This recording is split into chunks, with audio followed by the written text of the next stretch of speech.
নমস্কার বন্ধুরা, মিনু ছোট রান্নাঘরে সকলকে জানাই স্বাগত। চলে এলাম রান্নাঘরে। আজ মাছ, মাংস, ডিম এইসব কোনো রেসিপি আপনাদেরকে বানিয়ে দেখাবো না। আজ সবার শরীর স্বাস্থ্যের জন্য উপকার এরকমই একটা রেসিপি বানিয়ে আপনাদের দেখাবো। একটা শাকের রেসিপি আজকে বানাবো। তো কী শাক নিয়েছি আপনাদেরকে আগে দেখিয়ে দিই। এই দেখুন, এই শাকটা আপনারা অনেকেই হয়তো চিনে থাকবেন, অনেকে আবার চেনেন না। শীতকালে এই শাকগুলো খুব পাওয়া যায়, এগুলো কড়াই শাক। শীতকালে তো নানা রকম শাক সবজি একেবারে বাজার ভর্তি হয়ে থাকে। যাদের গ্রামে বাড়ি তারা তো মাঠ থেকে তুলেই খেতে পারেন, খুব সুবিধা। তো এই শীতকালে এরকম শাক খুব ভালো লাগে খেতে। এই শাকটাই আজকে আমি রান্না করব। নিয়েছি এখানে বেগুন, অল্প একটু শিম আর আলু।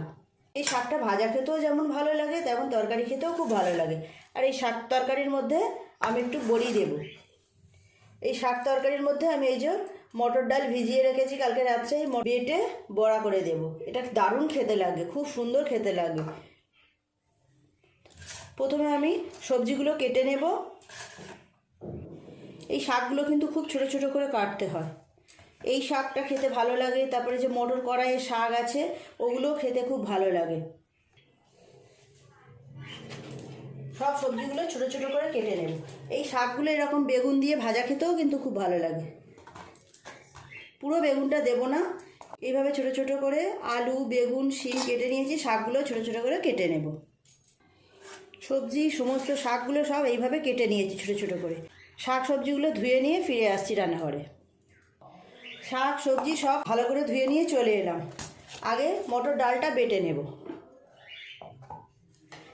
যে কোনো মানুষের শরীরের জন্য শাক খাওয়া, সবুজ সবজি খাওয়া তো খুবই উপকার। আপনারাও এরকমভাবে খেয়ে দেখবেন, রান্না করে অপূর্ব সুন্দর খেতে হয়, আর উপকার তো আছেই। অল্প একটু জল দিয়ে বেটে নেব। এই ডালের মধ্যেই দিয়ে দেবো অল্প একটু হলুদ গুঁড়ো আর অল্প একটু নুন। সুন্দর করে ডালটা বেটে নেব। সমস্ত ডালটা বেটে নিয়েছি। ছোট ছোট করে বড়ির মতো করে বড়াগুলো ভেজে নেব। আপনারা যখন এই শাক রান্না করবেন অবশ্যই একটুখানি বড়ি দেবেন, বা বড়ি না থাকলে এইভাবে বড়া করে দেবেন, দেখবেন টেস্টটা খুব ভালো হয়।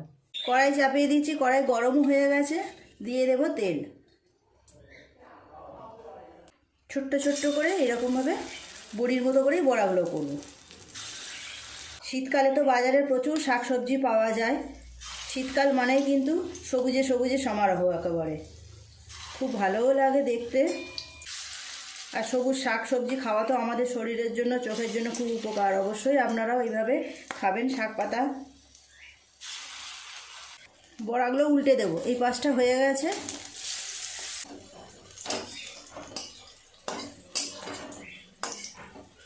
এইরকম বড়া দিয়ে যে কোনো রান্না কিন্তু খুব ভালো স্বাদ হয়।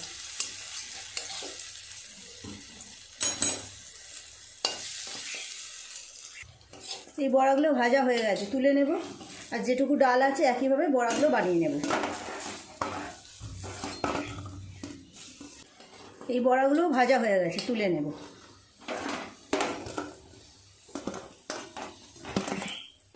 আরও অল্প একটু তেল দিয়ে দেবো এই তেলের উপরে। ফোড়নে দেব 5 ফোড়ন।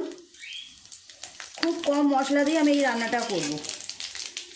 একটা লঙ্কা দিয়ে দেব। কেটে ধুয়ে রাখা সবজিগুলো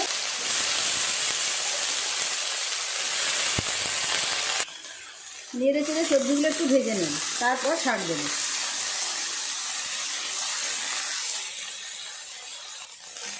সবজিগুলো একটু নেড়ে চেড়ে ভেজে নিয়েছি, শাকগুলো দিয়ে দেবো। খুব ভালো করে জল পাল্টে পাল্টে শাকগুলো 2-3 বার জল দিয়ে ধুয়ে নিয়েছি। আর একটু নেড়ে নেব শাকগুলো সবজির সাথে। শাকগুলো দেওয়ার পর সবজির সাথে আর একটু নেড়ে চেড়ে ভেজে নিয়েছি। এরপর একটু মশলা দিয়ে দেবো।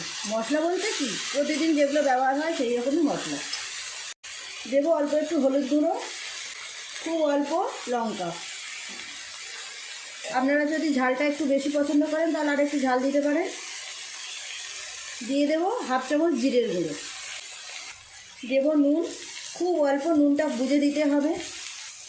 শাকটা তো কমে যাচ্ছে, নুনটা একটু বুঝে শুনেই দিতে হবে, নাহলে বেশি হয়ে যাবে। নুন বেশি হয়ে গেলে এই রেসিপিটা আর ভালো লাগবে না খেতে। একটু ভালো করে নেড়ে চেড়ে নেব। দিয়ে দেবো টমেটো কুচি।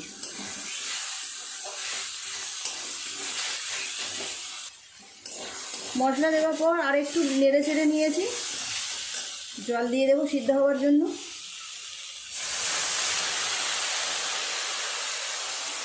নরম জিনিস সমস্ত কিছু, খুব বেশি জল দেওয়ার দরকার নেই, তাড়াতাড়ি সিদ্ধ হয়ে যাবে এমনিতেই।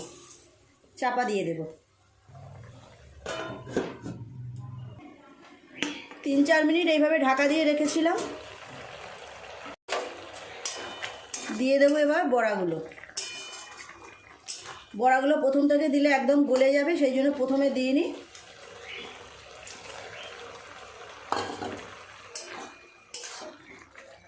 দিয়ে দেবো অল্প একটু চিনি।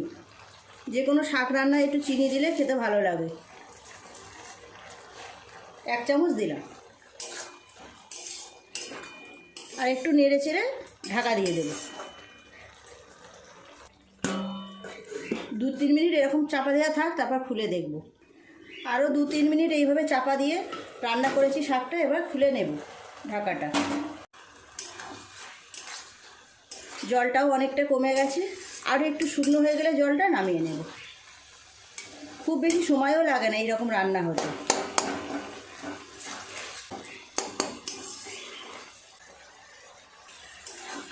বড়াগুলো আমি অনেকটা পরে দিয়েছি বলে ভেঙে যায়নি, নরম হয়েছে কিন্তু ভেঙে যায়নি।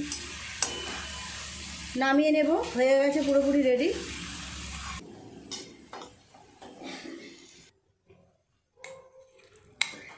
গরম ভাতে প্রথম পাতে এরকম একটা রেসিপি কিন্তু সবারই বেশ ভালো লাগবে।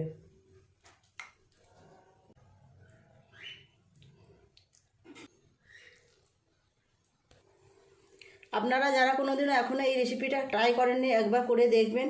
এখন তো বাজারে নতুন নতুন উঠছে এই শাকগুলো, এখন বেশ কচি, কদিন পরেই কিন্তু এই শাকগুলো খুব শক্ত শক্ত হয়ে যাবে, পাকা পাকা হয়ে যাবে, তখন আর ভালো লাগবে না অতটা।